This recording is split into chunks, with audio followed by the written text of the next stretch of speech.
Hey everyone, welcome back. Today we've got a major jail update for Diddy, aka Sean Diddy Combs. From new courtroom developments to life behind bars at the Brooklyn MDC, we're breaking down every critical detail you need. So stick around, hit that subscribe button, and let's dive in. First, a quick refresher. Combs was indicted on September 16th, 2024 in the Southern District of New York, facing racketeering, sex trafficking, and transportation for prostitution charges. Accusations stemming from alleged freak-off events over nearly 2 decades. Since his arrest, Combs has been denied bail 3 times, with judges citing witness intimidation risks and his resources. He remains in federal custody at the Metropolitan Detention Center in Brooklyn MDC as we speak. On October 10th, 2024, Judge Aaron Subramanian set Combs' trial to begin May 5th, 2025.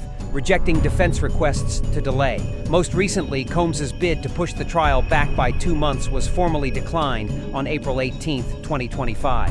He continues to prepare for jury selection from behind bars, with no bail in sight. In a last-minute move, Combs added veteran attorney Xavier R. Donaldson to his defense just 3 days before trial. Donaldson, a former Bronx prosecutor, joins heavy hitters like Mark Agnafilo and Tini Geragos, an indication the music mogul is doubling down on his sex trafficking trial defense. Here's a unique twist. On May 1st, 2025, Judge Subramanian approved Combs' request to wear non-prison clothing at trial, allowing him to receive civilian attire at the MDC instead of standard orange jumpsuits. This rare concession aims to preserve his public image and comfort during high-profile proceedings. Just last week, Combs rejected a government plea offer that could have spared him years of courtroom drama. Prosecutors reportedly offered a reduced sentence deal, but Diddy's team turned it down, preferring to fight all charges at trial rather than admit guilt. So, what's daily life like for Diddy in the Brooklyn MDC? Incarcerated celebs like Combs face strict routines, head counts, limited yard time, and shared cells with other federal detainees. His lawyers have flagged concerns about mental stress and privacy, but so far no public complaints have been filed. Jury selection kicks off May 5th, 2025, and we're looking at a 10-week trial packed with explosive testimony. Key witnesses include former partner Cassie Ventura, who will recount alleged assault footage, along with several women claiming coercion at freak-off events. Expect daily headlines, viral sound bites, and courtroom drama. If convicted on racketeering and sex trafficking counts, Diddy faces up to life in prison, a career-ending verdict for the 55-year-old mogul. Brands have paused partnerships, and social media is ablaze with hot takes. Some fans remain loyal, while others question how a music icon ends up in a federal facility. In a rare win, Combs secured permission on May 1st, 2025, to wear civilian clothes at trial instead of a jumpsuit. This helps preserve his public image and could sway jury perception. Despite a government offer for reduced sentencing, Combs rejected a plea deal last week, choosing to fight every count at trial rather than admit guilt. That raises stakes. A conviction could mean decades or life. At the Brooklyn MDC, Diddy follows strict routines, head counts, limited yard time, and shared cells with other federal detainees. His team has raised concerns over privacy and stress, but no formal complaints have surfaced. Next major date, June 10th, 2025, when the prosecution finishes presenting evidence. Expect explosive testimony from alleged freak-off event organizers and key witnesses, each moment driving viral search spikes for Diddy Jail Update. Labels like Bad Boy Records remain silent, awaiting trial fallout. Social media is divided. Die-hard fans defend Combs. Others decry a fall from grace. This buzz only fuels SEO keywords like Sean Combs trial and racketeering charges. Insider whispers say Netflix may greenlight a true crime doc on the case, so searches for Diddy documentary could explode. Drop major jail update for Diddy in comments to boost our reach. On social media, fans remain divided. Some defend Diddy's presumption of innocence, while others decry a shocking fall from grace. Meanwhile, Bad Boy Records and brand sponsors are staying radio silent, waiting to see if Combs secures acquittal or faces convictions that could trigger contract clauses. Let's unpack what the government must prove to convict Diddy. Racketeering, RICO. Prosecutors need to show Combs was part of an enterprise that consistently engaged in illegal activity. Here, alleged sex trafficking trafficking at freak-off events over a period of time. They'll lean on financial records, wire transfers, event revenues, and witness testimony to map the money trail. Sex trafficking. Under federal law, any transport of a person for prostitution via means of interstate commerce can trigger hefty sentences. Expect graphic depositions and cross-examination of alleged victims to punch holes in Diddy's denials. Conspiracy counts. Even if Combs didn't directly participate in every event, conspiring with promoters or security to facilitate trafficking can carry the same penalties. Watch for emails, text logs, and insider witnesses. If convicted, racketeering, up to 20 years per count. Sex trafficking, a mandatory minimum of 10 years, up to life, depending on aggravating factors. That means, in a worst-case stacking scenario, Combs could face multiple decades behind bars. For context, compare. In 2023, music producer Gordon "Gotti" Yelpers received 15 years on similar racketeering charges. Singer R. Kelly was hit with 30 years for racketeering and sex trafficking. These precedents set a harsh tone. Professor Insight, criminal law expert Dr. Alicia Moreno tells us that RICO cases hinge on proving a pattern of racketeering, meaning prosecutors must link at least two predicate acts, like sex trafficking or bribery, directly to Combs's enterprise. That makes the government's witness list and financial forensics absolutely critical. Defense strategy. Veteran attorney Xavier R. Donaldson will likely file pretrial motions to exclude certain testimonies, especially hearsay from third-party promoters, aiming to narrow the prosecution's case before jury selection. Bad Boy Records. While no official statement has dropped, insiders say the label is reviewing contracts for morality clauses that could trigger if Combs is convicted. Sponsor. Fallout. Luxury brands and beverage partners, including his own Ciroc line, are quietly assessing PR risks, and some are pausing joint promotions until the trial verdict. Music and tours. Tour dates scheduled for late 2025 are on hold. Fans are eagerly awaiting Combs's next public appearance post-trial. Post-trial motions. If convicted, Diddy's team can file Rule 29 motions for acquittal or reduced sentences. Those typically take 30 to 60 days after verdict. Appellate timeline. A direct appeal to the Second Circuit Court could add another 12 to 18 months before final resolution, meaning this saga might stretch well into 2027. Plea negotiations. Even after a conviction, prosecutors sometimes offer 35B relief, reducing a sentence in exchange for cooperation on related cases. Keep an eye on that possibility. Financial records. Look for testimony on event profit margins and bank transfers. These trail the alleged enterprise. Victim testimony. Depositions from alleged trafficking victims will be crucibles. Watch for emotional cross-examination that could make or break the case. Communications, emails, texts, and DMs between Combs and event promoters. Any smoking gun messages will dominate headlines. May 5th, 2025. Jury selection begins. Expect voir dire highlights. June 10th, 2025. Prosecution rests. Defense motions to follow. July-August 2025. Defense case and closing arguments. Fall 2025. Jury deliberation and verdict, potentially life-changing for Combs. Post-verdict, prepare for Rule 29 motions and an appeal that could stretch into 2027. That's your full major jail update for Diddy. From courtroom wardrobe wins and evidence to social media theories and the road ahead. Which piece of evidence do you think will be the knockout blow? The financial trail or the victim testimonies? Drop your pick in the comments below. If this deep dive gave you clarity, smash that like button, subscribe, and ring the "We'll be here with every twist in Sean Combs' legal saga." Thanks for watching, and I'll see you in the next update.